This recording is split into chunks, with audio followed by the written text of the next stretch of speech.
오늘 여호수아 강의 18번째 시간 도피성이신 예수 그리스도 소제목으로 실수했어도 다시 은혜로 일어서라. 은혜로 일어서라. 은혜라는 단어가 나옵니다. 땅을 분배하고 갑자기 20장에 도피성의 얘기가 나와요. 근데 성경은 그냥 어떤 본문을 넣는 경우가 없습니다. 구약에선 가나안의 축복이 땅이라고 그랬어요. 누누이 강조하는 땅을 분배받았어요. 신약에서는 예수 그리스도와 연합한 만큼 받는 축복, 교회와 연합한 만큼 받는 축복, 이게 신약의 가나안의 축복입니다. 그럼 도피성은 뭐냐? 도피성은 그 자체가 예수 그리스도의 상징이에요. 도피성은 이스라엘 전 지역 동서, 요단강 동서의 6군데 지정해서 성을 이렇게 지었습니다. 폭은 14m, 도피성으로 가는 길은 14m, 굉장히 큰 길이죠. 그리고 도피성과 도피성 사이는 16km 이내에 있어요. 그러니까 장정이 뛰어가면 반나절 안에 갈 수 있는 정도의 거리에 이게 도피성들을 설치해놨다는 거예요. 그리고 군데군데 푯말이 있어서 쉽게 도피성을 찾아갈 수 있도록 해놨다는 거예요. 다시 말해서 예수 그리스도에 가는 길은 우리가 여러 방법으로 안내되어 있다는 거예요. 근데 그 예수 그리스도를 받아들이고 안 받아들이는 것은 도피성으로 가고 안 가고는 내 선택에 달렸다는 겁니다. 오늘 20장 7절, 8절 보면 도피성이 6개가 나와요. 갈릴리, 게데스, 이거는 의의 상징입니다. 예수 그리스도의 의의 상징. 그 다음에 에브라임 산지의 세겜, 예수 그리스도의 어깨를 상징하죠. 헤브론, 예수 그리스도와 예수 그리스도로 말미암아 하나님과 교통함, 다 뜻이 있어요. 평지 광야의 벳셀, 예수 그리스도가 요새가 되어 주시는 것. 갓지팔 길리앗 나못은 그리스도로 말미암아 우리를 높은 곳에 앉히심. 골란, 그거는 그리스도께서 우리의 기쁨이 되심. 이게 6개가 예수 그리스도를 상징하면서 그 뜻이 있습니다. 그리스도께서 우리의 의가 되시고 우리의 힘이 되시고 하나님과 교통케 하시고 피할 요새가 되시고 우리를 높은 곳에 앉혀주시고 우리의 기쁨이 되신다라는 뜻이 이 도피성 6개에 담겨진 뜻이라는 거예요. 사무엘하 22장 3절에 그래서 같이 읽어봅니다. 시작. 내가 피할 나의 반석의 하나님이요 나의 방패시요 나의 구원의 뿌리시요 나의 높은 왕대시요 그에게 피할 나의 피난처시요 나의 구원자시라 나를 폭력에서 구원하셨도다. 하나님께서 반석 되시고 방패 되시고 구원자 되시고 망대 되시고 피난처 되시고 그래서 폭력에서 구원해 주시는 그 하나님이 나의 구세주임을 믿으시기 바랍니다. 우리는 어떠한 상황에서도 회개하고 도피성으로 피해야 돼요. 도피성으로 피해야 돼요. 오늘 20장 1절부터 3절, 특히 3절 다시 한번 읽어볼까요? 부주 중에 실수로 사람을 죽인 자를 그리로 도망하게 하라. 이는 너희를 위해 피해 보복자를 피할 곳이니라. 다시 말해서 도피성을 왜 지어놨느냐? 부지중, 오살자를 위한 구원의 길이라는 거예요. 오살자, 잘못, 실수로 살인을 한 자가 도망가서 그 안에 들어가면 보호받을 수 있는, 다시 말해서 생명 존중의 뜻이 담겨 있어요. 하나님은 우리의 의도하지 않은 실수에 그 결과만 보지 않으신다는 거예요. 그 보호하시기 위해 도피성을 만들었어요. 그 결과만 보지 않아요. 하나님은 우리가 실수를 할 수가 있다라는 거예요. 오살자라는 것은 꼭 사람을 실수로 죽인 것뿐만 아니라 우리가 일상 신앙생활하면서 입술로 살인할 수 있어요. 나도 모르게 입술로 뱉은 말이 남을 엄청난 상처를 준 경우가 있어요. 과거 이런 얘기가 있었대요.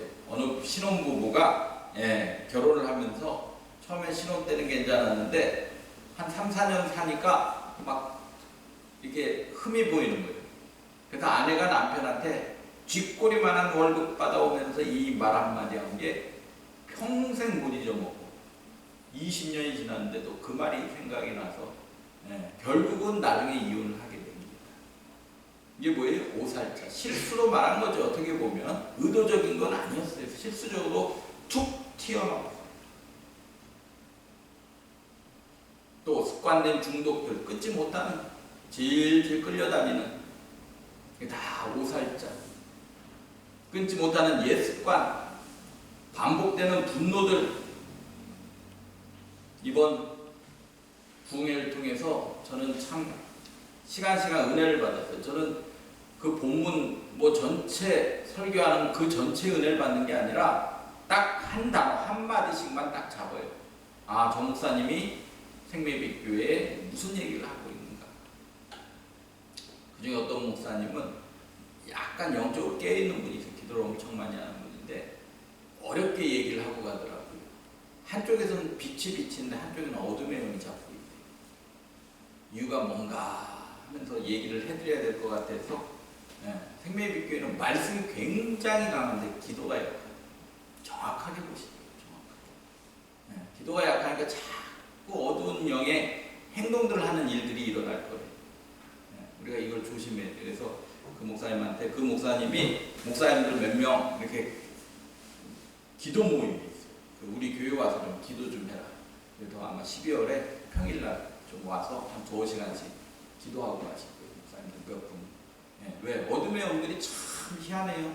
기도가 약해지면 어두운 영들이 교회에 한 사람 한 사람을 잡을 뿐만 아니라 그것이 가정에 어두운 영들이 그대로 가서 잡는다.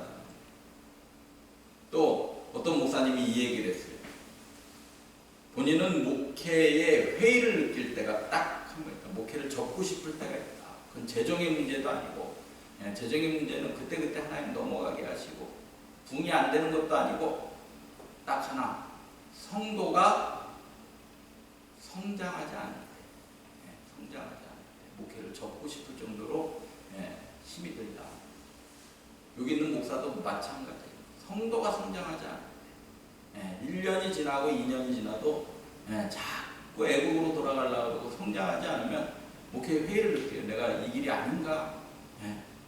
재정적인 문제는 하나님은 그때그때 해결해 주시기 때문에 그거는 어렵지 않아요. 한 번도 제가 목회하면서 재정 문제 때문에 고민해 본 적도 없고 재정 문제 때문에 여러분들에게 헌금 강의한 적도 없고. 근데 성도가 성장하지 않는데 계속해서 오살자로 살아가고 있어요. 오늘 본문으로 말하면 오살자로 살아가고 있어요. 본인은 실수라고 하는데 계속 반복되는 입술로 죽이는 습관된 중독들, 끊지 못하는 옛 습관들, 반복되는 분노들, 이것이 신약을 사는 우리에게 오살자의 모습이라는 거예요.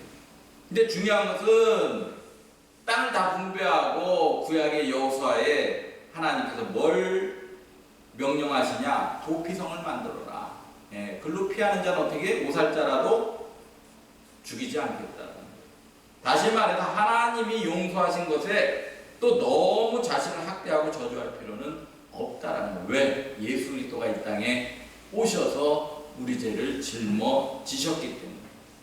같은 원리죠? 여호수아 8장 30절에 에발산에서라도 제단을 쌓아라.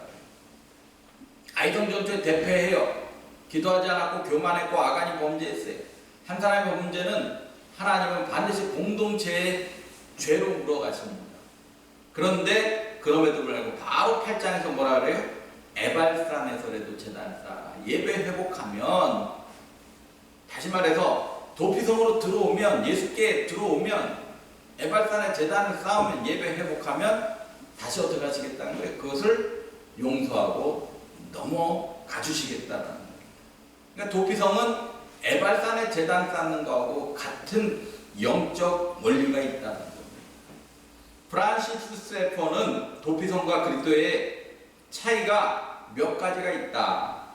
도피성은 오직 무고한 자를, 오살자를 보호해 주는 거예요. 그러나 예수 그리스도는 모든 죄인을 어떻게 해요? 용서하셨다는 거예요. 이 차이가 있습니다. 도피성은, 구약의 도피성은 오살자, 실수한 자만 보호해줬어요. 그러나 예수 그리스도는 모든 죄인을 용서하셨어요. 누가복음 23장 34절 한번 볼까요? 같이 읽어봅니다. 시작. 이에 예수께서 이르시되 아버지 저들을 사하여 주옵소서 자기들이 하는 것을 알지 못함이니이다 하시더라. 예수님께서는 자신을 죽이려는 자들이 뭐하기 때문에, 무지하기 때문에 저들의 죄를 용서하라고, 모든 죄인을 용서해달라고 중보하셨다. 무지하기 때문에 예수를 죽이고, 무지하기 때문에 신앙생활이 다시 성장하지 못하고 뒤로 가고, 무지하기 때문에 교회를 회방하고 목회를 회방하는 그것까지도 용서해달라고 예수께서 말씀하셨다. 두 번째는 도피성은 16km마다 하나씩 있지만 그리스도는 항상 내 가까이 계시다라는, 항상 나와 함께 하시는 거예요. 도피성은 누구든지 한나절이면 도달할 거리에 있었어요. 이유는 20장 9절에 잘 나와 있어요. 20장 9절 같이 읽어봅니다. 시작. 이는 곧 이스라엘 모든 자손과 그들 중에 거류하는 거류민을 위하여 선정된 성읍들로서 누구든지 부지 중에 살인한 자가 그리로 도망하여 그가 회중 앞에 설 때까지 피해 보복자의 손에 죽지 아니하게 하게 함이니라. 부지 중에 살인한 자, 실수한 자 도망해서 회중 앞에 설 때까지, 재판 받을 때까지 죽이지 않는 그런, 보호해 주겠다라는 의도가 담겼다라는 거예요. 그러나 예수 그리스도는 우리와 가까이 있지만 우리가 예수 그리스도를 받아들이지 않으면 그거는 부지중 살인이 아니라 고의적 살인자가 된다. 고의적 살인자. 우리는 죄를 범한 이후 스스로 죄를, 또 사탄을 이길 능력이 없다라는 사실입니다. 우리 스스로는 그 죄를 계속 이겨낼 수가 없어요. 사탄을 이길 능력이 없어요. 우리 스스로 불교와 다른 것은 우리가 예수 그리스도 안에 있을 때, 공동체 안에 있을 때 이 죄의 문제, 사단의 어떤 문제를 이길 수 있다는 거예요. 우리는 우리의 신앙생활이 불교의 신앙생활하고 틀려요. 스스로 깨닫는다고 해서 절대 어떤 예수 그리스도의 은혜가 임하는 게 아니에요. 나 혼자서 신앙생활이 내 방식대로 한다고 해서 예수 그리스도의 바운드리에 들어오는 게 아니에요. 하나님께서는 예수를 통해서 교회라는 것을 세워주셨고, 그 교회를 통해서 하나님께서는 죄의 문제를 해결하게 하셨다라는 사실입니다. 그래서 교회는 음부의 권세가 이기지 못한다라고 말씀한 거예요. 내 힘으로는 안 되는 거예요. 내가 득도하고 나 혼자 어떤 깨달음이 있어가지고 되는 종교가 결코 아니라는 거예요. 예수 그리스도의 바운더리 안에 있을 때, 교회의 바운더리 안에 있을 때 내 죄의 문제, 사단의 문제, 어둠의 문제를 이길 수 있다는 겁니다. 도피성에 가면 장로들에게 자신의 사고, 잘못된 실수로 한 것을 먼저 고백해야 돼요. 오늘 20장 4절 5절에 나왔죠. 이 성읍들 중에 하나에 도피한 자는 성읍에 들어가는 문호기에 서서 성읍의 장로들의 귀에 자기의 사건을 말할 것이요. 다시 말해서 우리가 도피성, 예수 그리스도께 들어가면 우리의 죄를 어떻게 돼요? 낱낱이 고백해야 그 죄를 용서받을 수 있다라는 사실입니다. 요한일서 1장 9절 같이 읽어봅니다. 시작. 만일 우리가 우리 죄를 자백하면 그는 미쁘시고 의로우사 우리 죄를 사하시며 우리를 모든 불의에서 깨끗하게 하실 것이요. 만일 우리가 우리 죄를 어떻게 자백하면, 고백하면, 기도하면, 회개하면 그가 미쁘시고 의로우사 우리 죄를 사하시며, 사하는 것뿐만 아니라 모든 불의에서 깨끗하게 하신다는, 우리의 힘으로는 되지 않는 거예요. 예수 그리스도의 의로 말미암아 우리를 깨끗게 해주신다는 거예요. 예배는 우리의 의가 아닌 예수 그리스도의 의로 말미암아 한 주간 은혜로 우리의 죄를 사하시고 우리를 불의에서 깨끗하게 하시고 어둠의 영에서 보호하시는 그런 영적 의식이라는 사실이에요. 중요한 것은 우리가 망하는 것은 죄 때문에 망하는 것이 아니에요. 깨닫고 돌이키지 않기 때문에 죄는 왜 곳곳에 도사리고 있고 우리는 죄의 어떤 사단의 권세를 이길 힘이 없어요. 매일 죄 가운데 죄를 범하며 살 수밖에 없어요. 오살자로 살아갈 수밖에 없어요. 알고도 지은 죄 모르고도 지은 죄 이렇게들 기도하시죠. 근데 그 죄 때문에 망한 것이 아니라 죄를 짓고 깨닫고 돌이키지 않기 때문에 망한 거예요. 계속해서 반복하기 때문에 망한다는 거예요. 우리는 예수 그리스도를 떠나서는 살 수 없다라는 사실입니다. 오늘 마찬가지 도피성에 들어온 사람들은 6절에 보니까 살인자는 회중 앞에 서서 재판을 받기까지 또는 그 당시 대제사장이 죽기까지 성읍에 거주하다가 그 후에 살인자는 성읍 곧 자기가 도망에 나온 자기 성읍 자기 집으로 돌아갈지니라 하라 하시니라. 재판이 끝날 때까지 또는 재판을 그 당시에 재판을 담당한 대제사장이 죽을 때까지 그곳을 떠나서는 안 된다라는 거예요. 떠나면 어떻게 되는 거예요? 피해 보복자, 그러니까 살인당한 자의 가족이 와서 죽여도 밖에서는 죽여도 그 죄를 물을 수가 없다라는 거예요. 예수 그리스도 밖으로 벗어나면 사단, 어둠의 영, 세상 거기에 의해서 끌려가도 하나님 바운드를 벗어났기 때문에 예수 그리스도를 벗어났기 때문에 그거는 자기 책임이라는 사실입니다. 도피성 안에 있을 때만 우리는 과거에 대해서 애굽에 대해서 죽은 자이기 때문에 우리는 보호받을 수 있다는 거예요. 예수 그리스도 안에 있을 때만 나의 생명을 보장받을 수 있다는 사실입니다. 민수기 35장 27절에 읽어봅니다. 시작. 피를 보복하는 자가 도피성 지경 밖에서 그 살인자를 만나 죽일지라도 피 흘린 죄가 없나니. 이거를 요한복음 신약에서는 어떻게 설명하고 있나? 요한복음 15장 5절 6절 봅니다. 시작. 나는 포도나무요 너희는 가지라. 그가 내 안에 내가 그 안에 거하면 사람이 열매를 많이 맺나니 나를 떠나서는 너희가 아무것도 할 수 없습니다. 사람이 내 안에 거하지 아니하면 가지처럼 밖에 버려져 마르나니 사람들이 그것을 모아다가 불에 던져 사르느니라. 같은 얘기. 도피성을 떠나면 어떻게 해요? 피해 보복자에게 살인당해도 그거는 자기 책임이라는 거예요.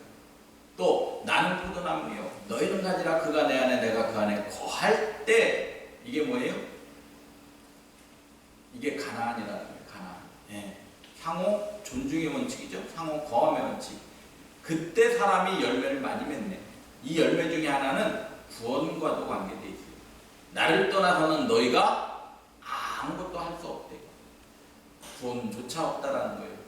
어둠의 영 끌려다니는 거, 세상에 끌려다니는 거, 그거는 우리가 예수 그리스도 떠날 때 예수 그리스도도 나는 너를 모른다라고 말씀하실 때 우리는 아무것도 할 수 없다는 거예요. 사람이 내 안에 거하지 않으면 가지처럼 밖에 버려져 버리나니 사람들이 그를 모아다가 불에 던져 사르니라. 아무 쓸모없이 이 땅에서 살다가 생을 마감할 수밖에 없다는 거예요. 같은 원리입니다. 오늘 도피성은 예수 그리스도를 상징합니다. 도피성은 곳곳에 있었지만 예수 그리스도는 내 안에 있어요. 우리가 예수 그리스도 안에 있을 때, 교회 안에 있을 때 하나님의 보호하심을 받을 수 있고 예수 그리스도의 은혜 가운데 살아갈 수 있다는 것을 꼭 깨달으시기를 주님의 이름으로 축원합니다. 김홍신이라는 사람, 옛날에 소설가죠. 그분이 쓴 인생 사용 설명서, 제가 참 그것도 재밌게 읽었어요. 거기에 보면 인생 사용 설명서, 제가 한번 권했나요? 이 책도? 뭐 나중에 인터넷에 뒤져서 김홍신의 인생 사용 설명서, 마찬가지로 멀리 가라면 함께 가라, 그런 책처럼 단막으로 돼 있어요. 그 중에 한 부분에 쥐보다 못해서야 되겠는가, 이런 제목의 소글이 있었어요. 쥐보다 못해서야 되겠는가. 그 내용이 보면 쥐는 쥐약이면 안 먹는데 사람은 쥐약인 줄 알면서도 먹는다. 뭔 얘기인지 금방 와닿죠? 아주 뜨거운 물잔은 얼른 내려놓으면 되는데 붙잡고 어쩔 줄 모르니 될 수밖에 없다. 세상을 끌고 가도 시원찮은데 언제까지 담배에 끌려다니겠는가. 여기선 담배라고 하는데 예습관을 말하는 거예요. 예습관.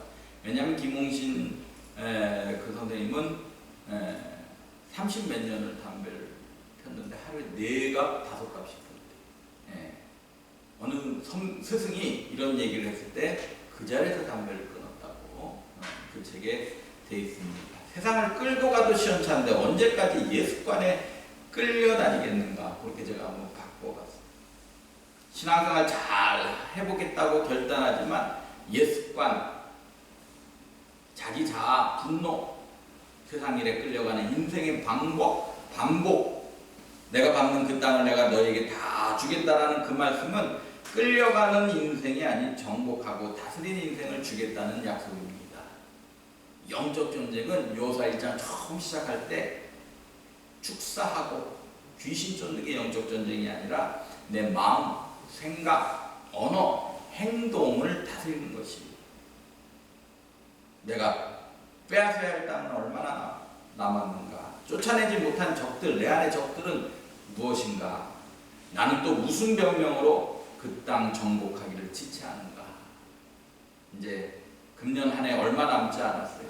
이제 다음 주 11월 마지막 주고 이제 12월 한 달 남았습니다. 저는 2021년 또 어떤 계획을 기도 가운데 하나하나 또 짜고 있어요. 표부터 해가지고 내년에 하나님께서 우리 교회를 어떻게 이끌고 가실지 먼저 감동받아야 되기 때문에 제가 이번 주 다음 주까지 내년 계획을 좀 어느 정도 구체화하려고 합니다.